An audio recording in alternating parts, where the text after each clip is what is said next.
especially working in Afghanistan, it's very, very similar. Why are they calling him to court? Every time Rondo and them go to court. Bro, I'm gonna be 600 till I die. Yeah, I'm a shooter. Tay600 up the rules quick. Welcome back to another episode of Tru-Street TV, where we cover everything street related. Hit that like, subscribe, and notification bell, and let's get right into it. Today's story brings us to Chicago, Illinois, possibly the most influential city when speaking on street culture, as almost every city in the US and plenty cities around the world have been heavily influenced by the Chicago streets, as they birthed the drill era and have impacted countless lives from their music. The man I'm here to speak on today grew up in the heart of drill, being involved in some of the deadliest gang wars Chicago has ever seen, and is from the most infamous hoods in the city. That brings us to the man we're here to talk about today, 28-year-old Jermonte Carpenter, or better known by his rap name, Tay600, who now goes by Tay Capone. Tay was born on the low end, growing up in the Robert Saylor homes, as his mother is from 49th, the hood known as Vulture City, and his father is from 43rd and lived in the Robert Saylor projects. Tay also spent some time as a young kid in the Harold Ickes project building, but during his childhood, his grandmother on his mother's side always lived in 600's territory, living in the St. Edmunds apartment building located on 62nd and Michigan. So although Tay grew up in the projects on the low end, he spent plenty of time at his grandmother's house as a young kid. Me, I would come from the project, so like I was seeing shit that I really didn't even know I was seeing at the time, because I was like ignorant as hell to the fact, because I was a kid. But then I grow up and I think about them same memories, like damn, I was really around this and that, you know? His cousins Lil D, Buka 600, and Jaro City Ronte, who are all brothers, with Lil D being the youngest and Ronte being the oldest. They also lived on Jaro City territory at an early age, and Tay spent a lot of time at their house as well and became good friends with some Jaro City guys, including FBG Butter, before the war kicked off. Folks them was living over there and going to school over there at one point.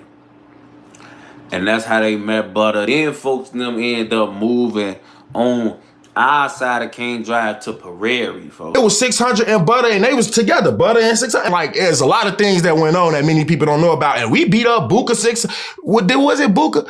Cause we called Lil D. We beat up 600 and we beat up Butter. You know, Butter was with 600 and it was like a whole thing that went on. Being his father's only son, Tay had a very close relationship with his dad, and he speaks very highly on him. Unfortunately, Tay's father would be sentenced to 10 years in the feds around 2007 when Tay was only 10 years old, and this would heavily affect his life going forward. In an interview that your dad went to prison for 10 years when you were young. Yeah, he probably was like 10, 11 or some shit. And that shit like played a big role in all the other shit that went on after he went to the feds. And he would say, although Mina was only a year older than him, from this point forward, Tay's mother had to work long hours to support them, and Mina raised Tay, made sure he ate, and she also did hair to keep money in her pocket, and would always give Tay money. I always talked about in interviews how much my mama couldn't be around because she was always working.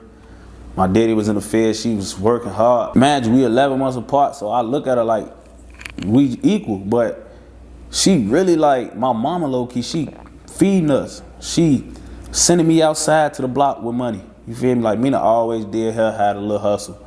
Around this time, Chicago began tearing down the project buildings, and the family would begin moving around. He would spend time jumping between multiple schools, including Parkside and Tanner, which are located over east, as well as Nicholson Elementary, located on 60th and Peoria, before attending Betsy Ross around 6th grade, located in the heart of 600. He would say this is where he began getting in trouble. 600 is located from 59th to 61st and King Drive to Prairie. But back then, the young group weren't claiming a clique yet, and the older guys were claiming Brick City. Our big homie, the Bricks is the 59, you know what I'm saying? So it's like, Brick City, if you came to our hood, it's like, the alley is like bricks, like real bricks, not even like cement, bricks in our alley. So like, Funny was on some Brick City, and we was like the younger version of Brick City. Tay would explain how when he jumped in the streets, Lil Boo was teaching him the ins and outs and was like a big brother to him, and he was a few years older than Tay. Lil Boo and D-Thang would go on to create 600 in 2009. And unlike older gangs in Chicago, which are mostly focused on getting money, Tay would describe D-Thang and Lil Boo as just being gangsters and not involved in street hustling.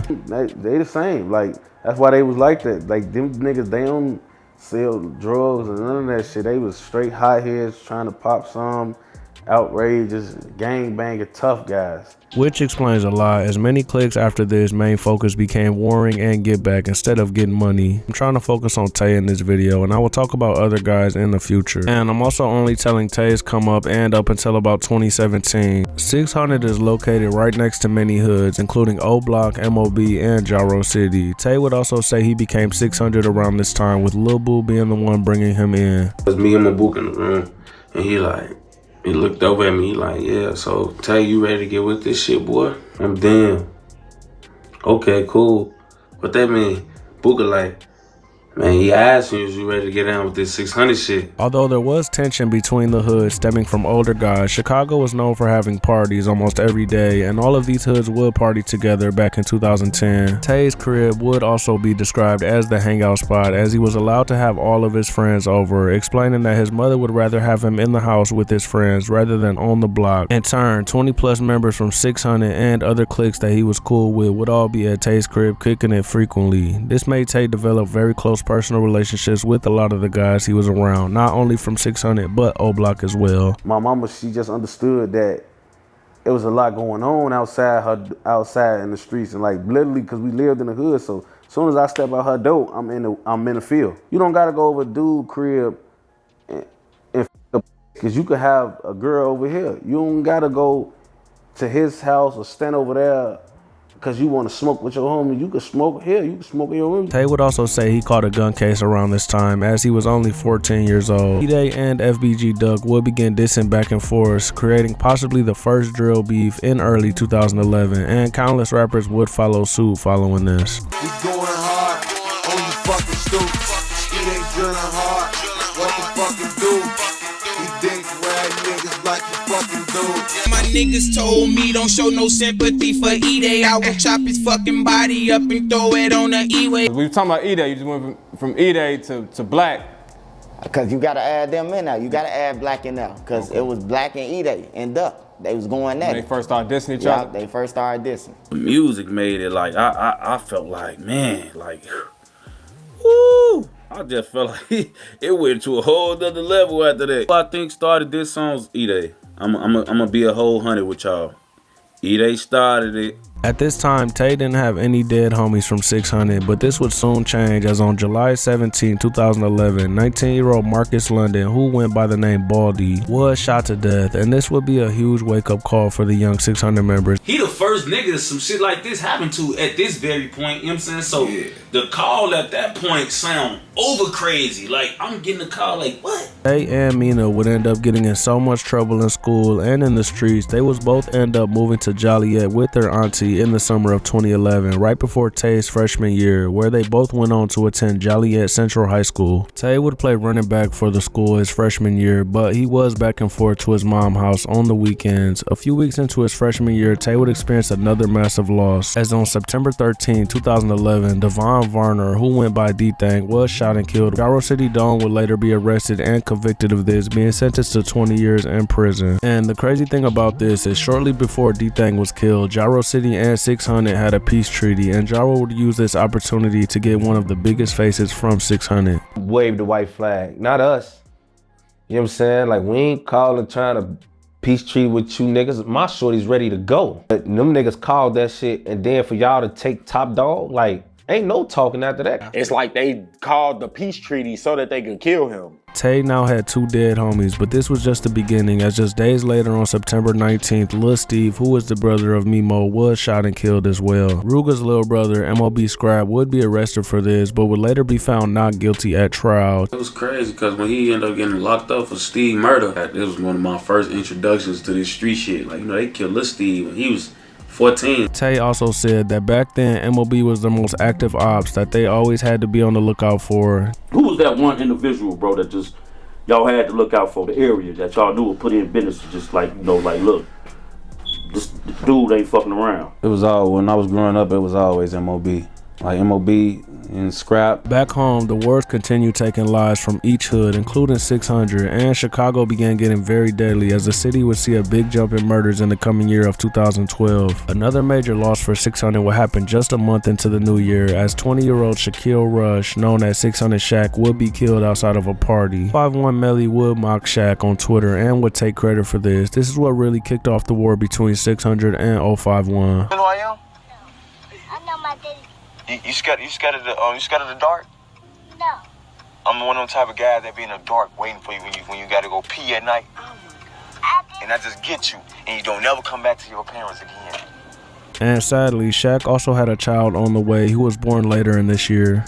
Tay would finish his freshman year in Joliet in June, and they would spend the summer getting into shootouts and making music. He also became close friends with Von this summer. In a clip that went viral a few years ago, Tay would tell 16 Shot that in 2012, everybody couldn't hang with Von because you're gonna end up in frequent shootouts, and Tay was one of his closest friends at the time. 2012, everybody couldn't hang with Von. Like, if you was hanging with Von, you had to accept everything that came with Von. You had to accept that you was gonna be in shootings, accept that it was gonna be that, and you had to be with it. Tay would also tell a funny story that happened around this time, how he was at a party with all the guys and they were all rapping along to the music saying rest in peace to Baldy and fuck one of their ops. Right before saying it the last time, the music cut off and Tay was the only one in the party to still be singing along, and he would accidentally say fuck his homie. This was a funny story that I thought I'd include in here. Like, we was yelling like our dead homies' name, folks. And then we'll say F one of the ops dead homies, folks. I swear all the music cut off, everybody stopped rapping but me, folks. I ended up yelling fuck and said my own dead homie name at the end, folks. Straight DJ scratch. Fuck, like I yelped it, everybody heard, oh, who the fuck and said? I heard a gun cock and everything, oh! All that about to blow me down in this bitch. They turned the music off and we all heard Tay say F Baldy, and we like, nigga, what is you on? You feel me? But ain't nobody whoop him or nothing. Tay would return back to Joliet for his sophomore year, and as the war was fully kicked off back home, members at Dunbar High School like L.A. Capone were getting jumped at school. Tay would say Von was the first one to go up to Dunbar because L.A. was getting beat up. Von would also rap about this in the song Wait. L.A. get jumped at Dunbar, right? Usual stuff though, cause he's steady having smoke at Dunbar. Long story short, they have a bang out at Dunbar. This nigga Von, he went up there, he tossing that Dunbar. It was him and some more of the guys, but I ain't gonna mention the other guys cause they out here still, you feel me? But matter of fact, this was the day I shut up Dunbar with LA. M-Thing and McAdoo. JoJo died, we left to do. Shooting up Dunbar with McAdoo and King Von. I ain't shoot up shit with nobody, but you know, bro, now ain't shit happen for real. But okay, you know, so that's the true story. Yeah, it's a true story. And just a few weeks into Tay's sophomore year, he would get on the train back to Chicago and drop out of Joliet High School, not planning on returning back. LA would also get shot in the leg around this time, but I wasn't able to find exactly when. I was with him when he got shot. All of us was getting shot at and shit. When I turned around, folks was laying in the street. He was stretched out, shot up in the legs and shit. LA would kick off 2013 with a big song titled Murder. This song has almost 10 million views and quickly made LA the hottest rapper from 600. You with the shit, get murder. You talk slick, get murder. Murder me, it's unheard of. On your block, it's a murder. LA and Rondo would go on to release Face Down just days later on January 15th. 2 months later in March, LA and Rondo would release Shooters. This song has well over 13 million views and was huge at the time. In the beginning of this song, Rondo would say the phrase Tay600 up them Rugers, which made Tay famous as well and looked at as a main face from 600. We got a lot of shooters. Tay600 up them Rugers. I used to go in the studio and say, yeah, folks, make this song about me. Or make this verse about me. The shit I did outside in the trench made niggas get in that booth and say, yeah, Tay600, he gon' smoke you. Tay600, he gon' clap you. Tay600 up them Rugers. 600 will go on to make huge songs, releasing 600 on June 10th with Ide, S-Dot, and Rondo on the song. It has over 8 million views. Rest in peace, my guys, that's from 600. Ain't no squad like us, bitch, I'm from 600. Shortly after this, Rondo and LA would make history as they went on to release one of the biggest songs to ever come out of the drill scene, releasing Play for Keeps on July 29th. This song was huge at the time and has well over 60 million views. Lil Durk would appear in this video as well, and Rondo would start his verse off again by shouting out Tay, as well as in his verse saying Tay600 up them Rugers quick. Yeah, I'm a shooter, bitch. Tay600 up them Rugers quick. Though they did seem they were on their way to make it out, the streets would quickly catch up with them. LA would feature on a song called With the Shits on September 18th, which has well over 10 million views, and around 2 weeks later on September 16th, 2013, 600 would take a massive loss that they never were really able to shake back from. LA Capone, whose real name is Leonard Anderson, was at a recording studio on the city's south side, recording his verse for the song Brothers, featuring Lil Durk and Rondo. While calling his ride, LA stepped out into the alley. While he was standing in the alley, two men approached him and shot him twice. This would be a massive loss for 600 and Tay especially, as LA was one of his closest friends. When he got shot the second time, the dude that shot him, he like shot him in the same area as the first wound. Oh, wow. And it was like when they shot him that time, it's like he kind of bled to death because it kind of reopened the old wound. Niggas was ducking they show, running from this shit. When we looked around, most of the time, all we seen was M-Thing, LA, and Tay. Gotta talk about LA cause he a legend too. Tay would jump off his rap career around this time as well, as he featured on a Rondo song called Poppin' Tags. He would show LA this song right before he passed and would say LA is the reason he began rapping. Who influenced you to get in the booth? LA. Okay. LA Capone? influenced me. I'm 600, Glock 40 hollows can't run from them. Fuck British squad, ain't young money. Keep a Glock 40 for them young dubbies. Tay also featured on a song with OTF Newski called Ruger, released a few days before Christmas. The bees ain't shit, sweet eye, how your niggas ducking hot shit. OTF ain't no new nigga, so you know I be on the block with him. That's my clip, let's get it. Rondo and C-Day would release Bail Out on January 24th, which has over 9 million views, before Tay would also appear on a huge song as the group released 600 Part 2 on January 30th. My homie got killed on 600, so I'm still on 600. This was a huge song at the time and has over 10 million views. The next month in February, 600 would really begin falling apart. On February 23rd, 2014, 28-year-old Javon Boyd was sitting in his vehicle waiting on a passenger as he was working as a cab driver. While he was sitting there in his car, a car would pull up next to him that contained 600 members such as Rondo, C-Day, Tay, D-Rose, and two females, one being Memo's sister. Rondo and C-Day would get out of the car and approach Javon's vehicle, asking him where he's from, before shooting him multiple times and pulling off. C-Day would again leave fingerprints and drop his phone at the scene. C-Day would have one of the females return to the scene and tell police she dropped her phone nearby and was looking for it. When questioned further, she would claim that she had seen the murder and dropped her phone when it happened. This was a very big mistake as they did not only take her name and phone number, but her plate numbers as well to her car, and she would later become a witness against Rondo and C-Day. Whoever did it, if somebody knows something, somebody come forward. That's all I'm asking for. It was just about 4 a.m. Saturday when livery driver Javon Boyd was shot and killed while waiting on a fare in McKinley Park. By the time the woman he was to have picked up arrived, it was too late. Police say the shooter approached from the vehicle's passenger side, hitting him in the back and legs. Rondo would end up getting arrested shortly after leaving a Dave & Buster's around 2 weeks later on March 7th. Following that, C-Day would also be arrested shortly after on March 18th, being found hiding at Chief Keef's mansion. For the time being, the men were claiming their innocence, and the rest of 600 were left without 4 of their main members in a matter of months. Tay would release a song with C-Day called Gang a week later on March 25th.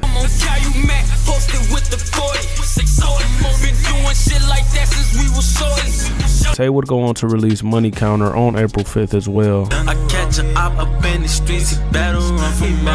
And 2 months after this, Tay's sister Jamina would be arrested for unlawful possession of a handgun. She was pulled over after Vaughn and Verney had just shot at someone and her car's description was put out. Police would find multiple guns in her car and she would eventually serve prison time for this. She caught a case she shouldn't have never caught. Some shit go down that shouldn't have went down while the motherfucker was in my sister's car. Motherfucker, get up out the car and try to get on feet. When they pulled my sister over, gang, my sister wouldn't even been in jail. if the niggas who ran didn't leave they pipes in the car. And King Von would rap about this in the song Don't Wanna Be Me, where he said that she took the case and she 100 until she fucked on the op, now she nothing. He would diss Mina at the end because she did eventually start messing with 051 Melly. Me and Bernie slide. Got a bitch in the car, she just drive. We all thought we was blasting and wild. Took the case, man, that bitch was 100 until she fucked on the op, now she nothing. Damn. Tay would go on to release Hottest in My City on July 15th. R.I.P. my bro LA, I miss him dearly. LA, gang, I was giving ops at work so niggas fear me. And a few months later in October, Lamron OJ would go on Twitter saying Tay's name was in Rondo and C-Day's paperwork and that he was snitching. Tay would tweet back at OJ denying these allegations. Also sometime this month, S-Dot and Tay released With the Shits. This is recognized as one of Tay's best verses. He went crazy on this song, although it was deleted off of YouTube. Hey, fuck LA, you get killed in the same day. Lil Mark and Shondell, they got killed in the same way. Tay would then go on to release his debut mixtape titled My Brother's Keeper in December with him and LA on the cover. Tay would also get a Zach TV interview, which was released on December 14th. A nigga from the south side of Chicago never thought about, you ever thought about being a rapper, or this shit just came about, man? How that shit come about? Man, how it really came about was my brother was doing this thing, LA was doing this thing, and this was around the time everybody, their mama was rapping and shit. Rapping, just jumping up, was rapping. He would end the year off with a song called No Hook, released on New Year's Eve. This has around 500,000 views. Some LA gang, so I gang bang, and that's on the fucking game. Keep it rubber close, I ain't got time, I don't want no fucking baby. 2015 would be equally as bad for 600 as they lost more key members and began branching apart. Tay was fresh off his debut mixtape and will release a big song on March 21st, remixing Roddy Rebel's Computers. Tay's remix has right under 5 million views. I still keep that Ruger close, bitch, that's my best friend. Ain't on my block, we got big guns like some out Tekken. And just 2 weeks after this, 600 would take another massive loss, as on April 3rd, 2015, 22-year-old Jerome Anderson, who went by Lil Boo, was walking near 58th and King Drive when a gold vehicle pulled up and a man jumped out of the car and shot Lil Boo. He would be taken to Northwestern Memorial Hospital, located around 20 minutes from 59th and King Drive, where he would be pronounced dead. This would be devastating for 600, as Lil Boo was one of the founders, and especially to Tay, as Lil Boo was like a big brother to him. You know, like everything just came full circle when I seen it. It just made me be grateful for, like, you know, still being here. Cause even I'm at the point in my life now, man, where like even the people like that taught me the game are dead. That had direct links to why I am the person I am and how far I came. They are dead. Tay would go on to release a remix to G Herbo's 079 shit, calling his version Southside Shit, released on May 3rd. Heard you talking too crazy on Twitter, pull up, put the tape to his teeth. Put the teeth, put some bread on your head, then I go out of town, you be dead in the week. And he would also release 2 more songs shortly after, dropping Gorillas on May 17th, and him and S-Dot released No Something on May 20th. Although S-Dot did take this video down as well.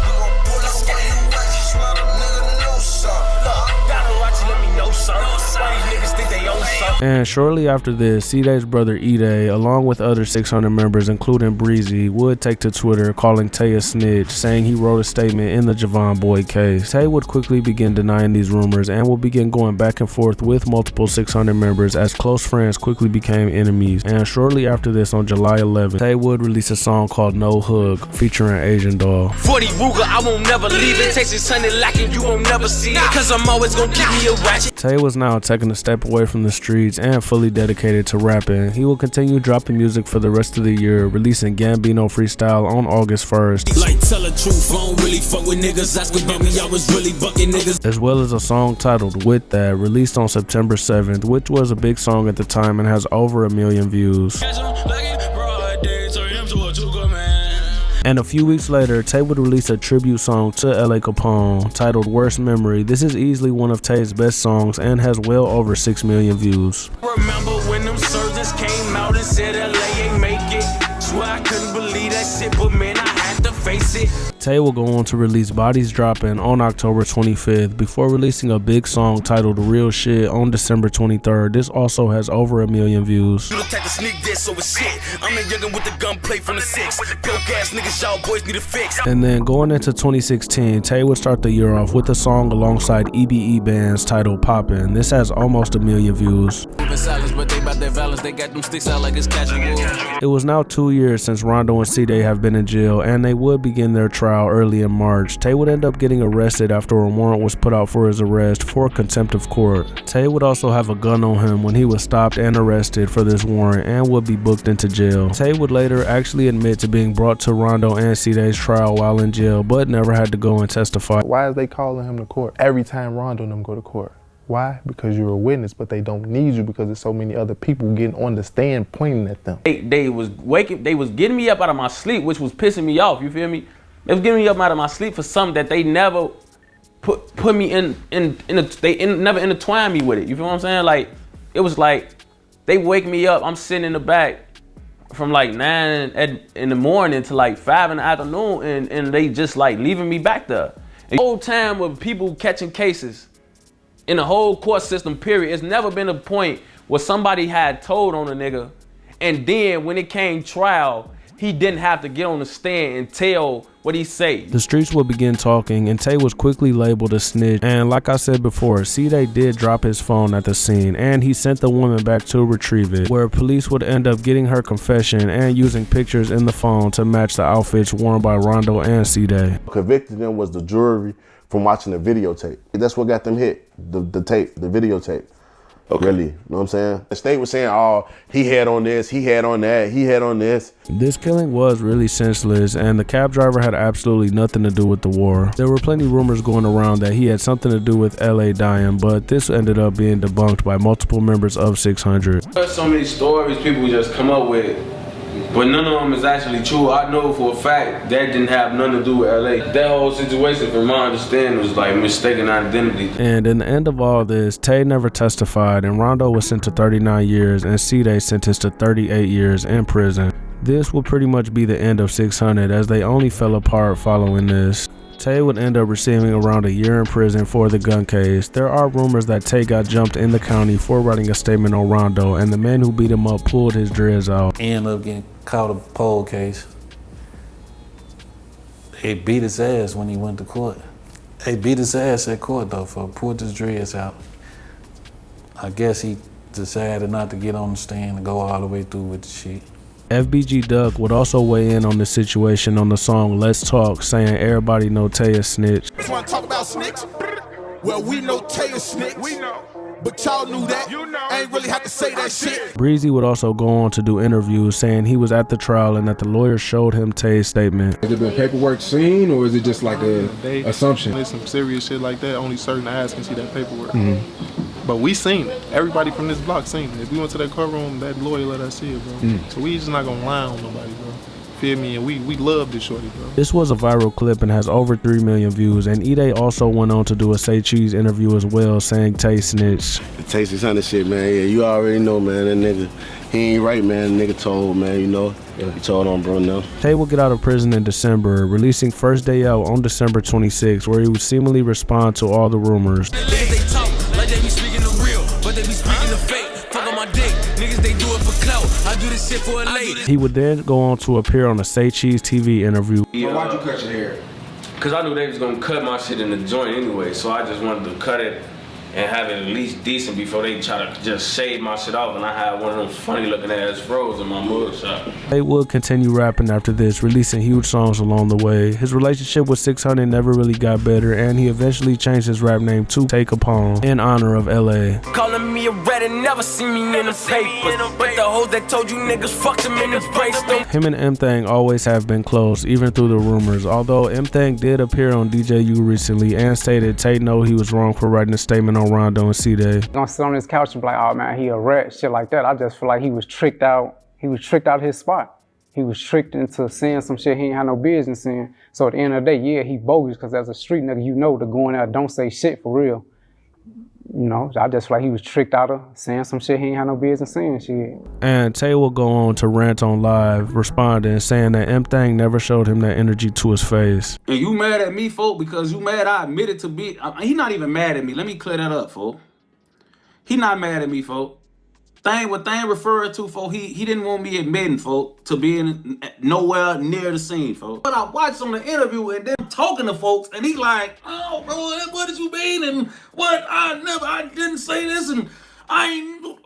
What? Fool, B? What the fuck is I'm looking at? After 5 total mixtapes and countless big songs, Tay now is very active on YouTube and goes live frequently, telling stories about back in the day and people he was close with. Go check his YouTube out and give his videos a watch. If you enjoy this kind of content, hit that like, subscribe, and notification bell so you don't miss any future uploads. Peace. Get risky, I still take it. Riding through hot city, keep my glizzy, they gon' make you dance. Any nigga with me got a switchy and we turn that in. This is not the plan, but bitch, we all in. When you speak to me, bitch, I'm the boss, I ain't gotta call in. Steady run up check, trying to run up sack and let my dogs in. And when all them rooms came around, I stood on all 10.